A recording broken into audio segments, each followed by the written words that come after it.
Should goal-kicking accuracy be the deciding factor for Rassie Erasmus' team selection this week? The Springboks are on a quest for their first win in Dublin since 2012, and this could be the key. Let's rewind to February. Rassie Erasmus was asked about the toughest game of the season. Everyone expected him to say the All Blacks at Eden Park. Instead, he pointed straight to the showdown with Ireland in Dublin on November 22nd.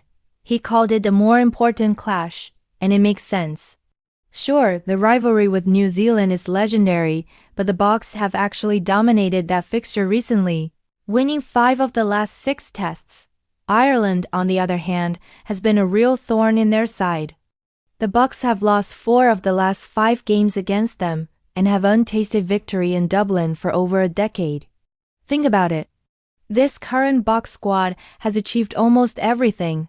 Back-to-back World Cups, a British and Irish Lions series win, and multiple rugby championships. They've broken records and ended long droughts all over the world. But a win against Ireland in Dublin? That remains their white whale. History is definitely on Ireland's side for Saturday's clash. But if you look at recent form, you'd think the Boks are going to win comfortably.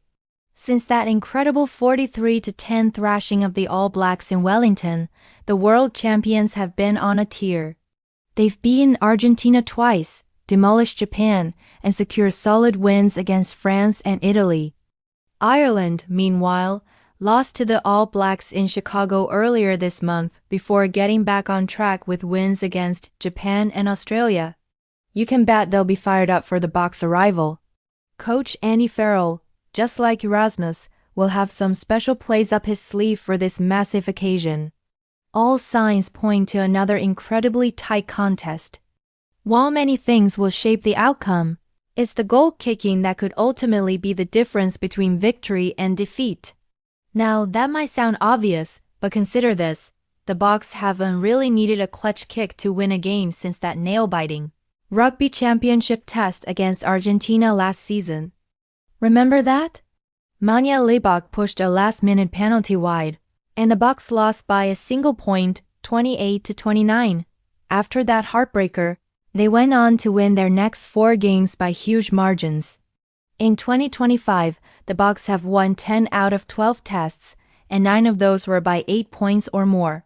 Even in their 2 losses against Australia and New Zealand, goal-kicking wasn't the deciding factor. With the Boks playing such an ambitious attacking style of rugby, it's tempting to think that goal-kicking has taken a back seat. And funnily enough, their overall goal-kicking success rate for 2025 is actually an impressive 81%, a big improvement on last season's 74%. But when you zoom in on their recent matches against Ireland, a different picture emerges. It's here you realize why the Boks have a point to prove with the boot this Saturday. It's entirely possible the Boks could run away with the game in the second half, just like they have in recent weeks. But Erasmus and his coaching staff need to ask themselves a crucial question before they finalize that team sheet. Who can they trust to slot that one kick that could end the 12-year drought in Dublin and cap off this European tour as a resounding success? Sacha Feinberg-Mngomezulu has been brilliant and certainly deserves to start at number 10, but should Manie Libbok or the ice-cool Handré Pollard be on the bench? Let's look at the numbers. Feinberg-Mngomezulu has been the least consistent kicker this year at 74%, followed by Libbok at 79%. That said, both have been absolutely vital to the Boks' attacking and tactical kicking game in their big wins. Then you have Pollard. He's only played 5 tests this season, but he slotted 21 out of 22 kicks. That's a staggering 95% success rate. Last week's match in Turin against Italy was chaotic. The Boks had to deal with a controversial red card for Franco Mostert early on, a yellow card for Marco van Steeden, and even their usually dominant scrum wasn't firing on all cylinders. But through it all, 2 things stood out. The quality of their defense, which conceded only 1 try, and Handré Pollard's flawless kicking. He was a perfect 4 from 4. Pollard's composure was a stark contrast to Libbok's effort at the very end. The replacement fly half seemed to misjudge the shot clock for a conversion, and the referee blew the final whistle. While that missed attempt didn't change the result in Turin, it might just influence the selection for the big one in Dublin. Erasmus and his team will surely be thinking about those past encounters with Ireland, and how missed kicks cost them dearly. In 2022 in Dublin, the Boks were missing key kickers. Cheslin Kolb and Damian Willems combined for 3 misses, leaving 7 crucial points on the table. Ireland won that game 19-16. Then, at the 2023 World Cup, Libbok and Faf de Klerk missed 4 kicks between them. A whopping 11 points went begging. Ireland scraped through, winning 13-8. Even in victory, the margins have been tight. In Pretoria last year, Pollard wasn't at his best, but the Boks still won. In the decider in Durban, Pollard was perfect, kicking 8 from 8 to keep the Boks in the fight.